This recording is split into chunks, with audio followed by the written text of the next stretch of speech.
The Popol Vuh was transcribed by the Quiche people of Guatemala. The Quiche people are one of the main ethnic groups of the Maya. In 1524, the Spanish invaded what is now Guatemala, and the Quiche people fell under Spanish rule. Despite the collapse of the advanced Mayan centers in 900 AD, the Quiche people still maintained Mayan teachings and traditions. Many of the traditions and stories were still being passed down among the Quiche culture. The traditions and stories were then used to transcribe the Popol Vuh. The author of the Popol Vuh is unknown. The Popol Vuh was believed to have been transcribed between 1554 to 1558. During this period, the Spanish were teaching the Quiche people how to write using the Roman alphabet. The authors were believed to have transcribed the Popol Vuh using the Roman alphabet from traditional sources using the Mayan hieroglyphs. The Popol Vuh is broken up into 5 parts. Part 1 discusses the creation of the world. It contains a description of the first 3 efforts in creating humans. Part 2 introduces the 2 Mayan heroes, Hunahpu and Xbalanque. Their task is to prepare the world for society. In Part 2, they defeat the overly proud 7 Macaw. Part 3 discusses how Hunahpu and Xbalanque overcome death by coming back to life after performing a heart sacrifice on themselves.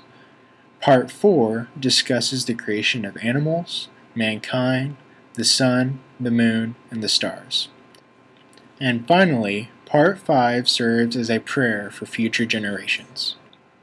The beginning of the Popol Vuh in the original text reads like this: Arde ushe oher se woro quiche ubi.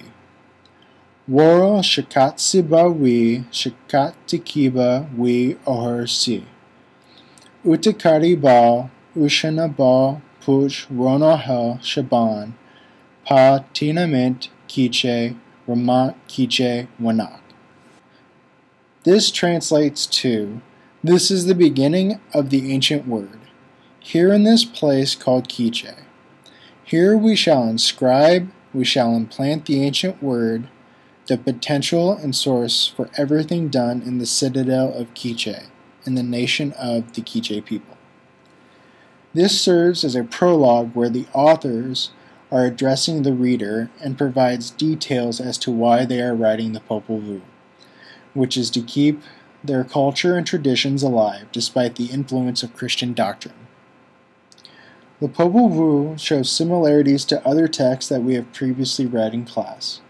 Despite claiming to be based on Mayan tradition and not influenced by Christian doctrine, there are some similarities with the Bible. The creation story has some similarities to the beginning of the creation of the earth that is told in the book of Genesis from the Old Testament. Also, the format of the stories of the 2 Mayan heroes, Hunahpu and Xbalanque, show similarities to Homer's epic, The Odyssey. The Popol Vuh still remains as an important document to the Quiche people today.